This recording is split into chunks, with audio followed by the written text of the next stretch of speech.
Ladies and gentlemen, today we're talking about Shenmue for the Sega Dreamcast.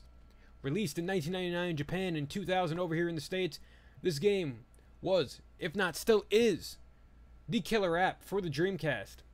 Now, the year is 1988, your name is Ryo Hazuki, and your quest is vengeance. In the opening cinematic of the game, you watch your father murdered in cold blood right before your very eyes by a man named Lan Di. Lan Di's out to gain the Phoenix Mirror and the Dragon Mirror, and at the time, you don't know what either of these items are, but you know you have to stop Lan Di from gaining these in order to gain retribution and vengeance for him killing your father right before your eyes in your own dojo. And you want to make sure Lan Di, all in all, in the end, you want him dead.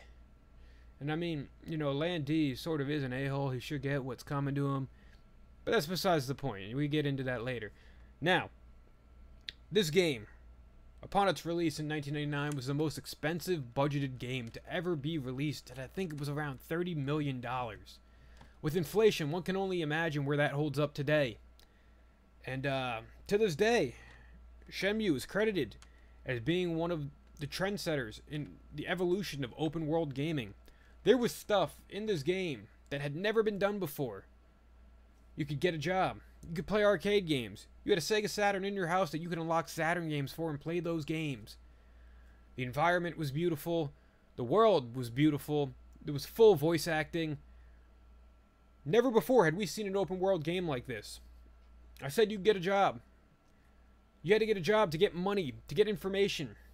And that information would be either what these mirrors were, where Lan Di is, how you could get to him, why does he want these mirrors, and what you could do to stop him. Lan Di had lackeys all over the world, or all over Japan, at least where this game takes place is Japan, that you fight throughout the game. There's quick time events, and a quick time event for you guys who don't know, a button would show up on the screen. If you press that button in time, it would work in your favor. If you didn't, you pretty much would lose the quick time event and have to start over until you get it right. Now, people may think that's common practice in games today, but before Shenmue, that wasn't a big thing they ever did. This game brought quick time events to the masses. This game also had hand-to-hand combat that kind of felt like Virtual Fighter. And Yo would have to go and learn new moves to use them in combat to get stronger. And the final battle of this game is a massive battle. It takes probably over an hour to complete. I remember I played that battle at like 2 in the morning trying to just beat the game. This game is a 3-disc game. And then there's a 4th disc, which is Shenmue Passport, which I've never really used. My disc doesn't work. I'm sorry. If you guys can really put the information as to what Shenmue Passport is in the comments, that would be awesome. But anyway, I regress. For a 3-disc game, this game does not lack in depth. This game does not lack in capacity. This game is still beautiful to this day. The music is awesome. The atmosphere is awesome. And it's heartfelt, the story.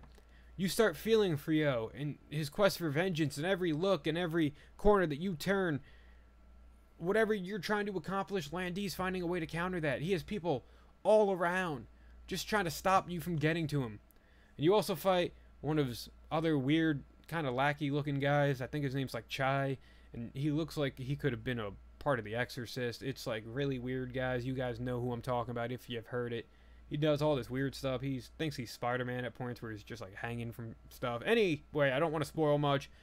Guys, if you guys have never played Shenmue, and with Shenmue 2 out, coming out 15 years ago, and Shenmue 3 finally coming out soon, if you guys really want a captivating story that each game picks up where the last one left off, and it's just a continuation of this huge story, pick up Shenmue for the Dreamcast if you guys have a Dreamcast.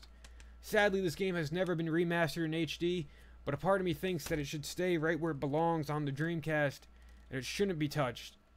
This game has a legacy. This game has a cult following, even though it did not sell well upon release.